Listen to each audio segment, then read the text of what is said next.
Hello दोस्तों, WeCare pharmacy के YouTube channel में आपका स्वागत है। आज हम रिव्यू करने वाले हैं सेरी प्लस टैबलेट के बारे में। दोस्तों, सेरी प्लस टैबलेट जिसका यहाँ पर मेरे पास सैंपल पैक है, अगर मार्केट से आप परचेज करने जाएंगे तो आपको 10 टैबलेट का ये स्ट्रिप देखने को मिलेगा, जिसके लिए आपको 49 रुपये खर्च करने पड़ेंगे, यानी 49 रुपये में आपको एक स्ट्रिप मिलेगा जिसके अंदर 10 टैबलेट होंगी। तो यहाँ पर मेरे पास सैंपल पैक है जिसके अंदर 4 टैबलेट हैं। तो रिव्यू करने के लिए ये बहुत है। तो अभी मैं बताता हूँ सेरी प्लस टैबलेट का इस्तेमाल क्यों किया जाता है, किन केसेस में क्या क्या इसके साइड इफेक्ट हो सकते हैं और किन केसेस में हमें इस टैबलेट का इस्तेमाल नहीं करना है। तो सबसे पहले बात करते हैं कंटेंट की। तो इसके अंदर जो कंटेंट है वो है सेरेसियोपेप्टिडेज 10 mg और डाइक्लोफिनेक पोटेशियम 50 mg। तो सबसे पहले बात करते हैं सेरेसियोपेप्टिडेज क्या है। दोस्तों, ये एक प्रोटीओलाइटिक एंजाइम है, यानी प्रोटीन को ब्रेक डाउन करके तोड़ के ये अमीनो एसिड में कन्वर्ट करता है। कैसीन वगैरह, फाइबर, प्रोटीन वगैरह को ये तोड़ के कैसीन वगैरह को तोड़ के ये अमीनो एसिड में तब्दील करता है। इसका इस्तेमाल किया जाता है इन्फ्लामेशन को कम करने के लिए, इन्फ्लामेशन को ख़त्म करने के लिए, पेन को कम करने के लिए। जो दूसरा कंटेंट है वो है डाइक्लोफिनेक पोटेशियम। इसके बारे में आप जानते हो, नसेड्स ड्रग है दोस्तों, non steroidal anti inflammatory drug. इसका भी दर्द निवारक के रूप में इस्तेमाल किया जाता है। दर्द को कम करने के लिए डाइक्लोफिनेक का यूज़ किया जाता है। तो कुल मिलाकर इस टैबलेट का जिस चीज़ के लिए इस्तेमाल किया जाता है वो है पेन वगैरह को कम करने के लिए। किन किन कंडीशन में पेन वगैरह को कम करने के लिए इसका इस्तेमाल किया जाता है वो हम इस वीडियो में आपको बताएंगे। तो सबसे ज़्यादा जिसका इस्तेमाल किया जाता है वो है ट्रॉमा या स्पोर्ट्स इंजरी में। अगर आपको कोई भी ट्रॉमा इंजरी है या स्पोर्ट्स इंजरी है, आपको एक्सीडेंट हुआ है, इन्फ्लामेशन ज़्यादा है, तो उस केसेस में डॉक्टर आपको सेरी प्लस टैबलेट का इस्तेमाल करने के लिए देते हैं। आपको प्रिस्क्रिप्शन लिखा जाता है। ये शेड्यूल एच ड्रग है, ये रेड लाइन आपको इंडिकेट करती है शेड्यूल एच ड्रग है। तो मार्केट में बिना किसी प्रिस्क्रिप्शन के इसको नहीं बेचा जा सकता। तो हमेशा प्रिस्क्रिप्शन पर ही इसके खरीदा जाता है। तो किसी मेडिकल स्टोर पर ही आपको वैसे नहीं मिलेगी।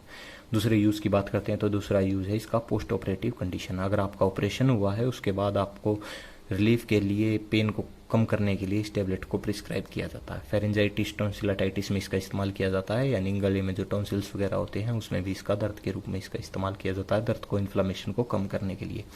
डेंटल केयर में भी इसका इस्तेमाल किया जाता है, यानी दांतों में इन्फ्लामेशन है, दर्द है, आपकी जाड़ में दर्द है, इस तरह से इसका इस्तेमाल किया जाता है। जॉइंट पेन में, मसल पेन में, इस तरह के पेन में, इन्फ्लामेशन में जब आपको सूजन आ जाती है तो उस केस में इसका इस्तेमाल किया जाता है। तो ये कुछ इसके यूजेस हैं जो मैंने आपको बता दिए। बात करते हैं साइड इफेक्ट की। तो इसके साइड इफेक्ट आपको क्या हो सकते हैं। इसको लेने के बाद आपको नोजिया, वोमिटिंग हो सकती है, उल्टी मतली जैसी शिकायत हो सकती है। और कुछ और साइड इफेक्ट जो इसके कॉमन देखने को मिलते हैं वो है हेडेक, सिर दर्द वगैरह, क्योंकि नसेड्स ट्रैक के बाद आपको ड्रोजीनेस हो सकती है। तो ये कुछ साइड इफेक्ट आपको और हो सकते हैं जो कि डिक्लोफेनिक की वजह से आपको हो सकता है।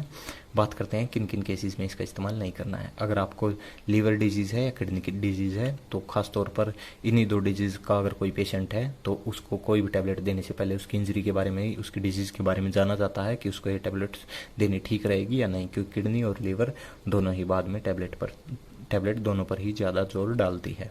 तो इन कंडीशन में आपको हमेशा डॉक्टर की सलाह से ही लेनी है।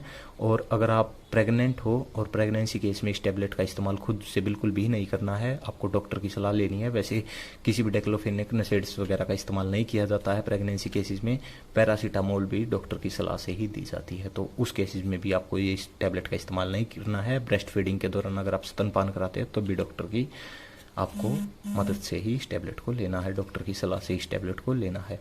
तो ये कुछ केसेस हैं जिनमें आपको डॉक्टर की सलाह से इस टैबलेट को लेना है, बिना ऐसे ही नाले से डूल एच ड्रग है, यहाँ पर बाकायदा लिखा हुआ है। और 49 रुपीज़ में आपको ये एक स्ट्रिप मार्केट में मिलती है। बेनेट फार्मा कंपनी इस टैबलेट को बनाती है। अगर बात करें कुछ और, अगर ये आपको ये टैबलेट नहीं मिलती तो आप सिप्ला कंपनी की आती है उस टैबलेट को भी ले सकते हैं। मार्केट में बहुत सारी मूवैक्स SP टैबलेट भी आती है सिप्ला कंपनी द्वारा, आप उसको भी ले सकते हैं। उसके अंदर पैरासीटामोल आपको ऐड ज़्यादा मिलेगा। अगर आपको यही कॉम्बिनेशन लेना तो इसके भी MK और सिप्ला कंपनी द्वारा कुछ कॉम्बिनेशन आते हैं, आप ले सकते हैं। तो ये था सेरी टैबलेट के बारे में रिव्यू। अगर आपको वीडियो अच्छी लगी तो वीडियो को लाइक करें, अपने दोस्तों के साथ शेयर करें। कोई सवाल या सुझाव तो कमेंट सेक्शन में बताएं। चैनल पर पहली बार आए तो चैनल को सब्सक्राइब करना ना भूलें, साथ में लगे बेल आइकन को भी दबा दें। धन्यवाद दोस्तों, जय हिंद।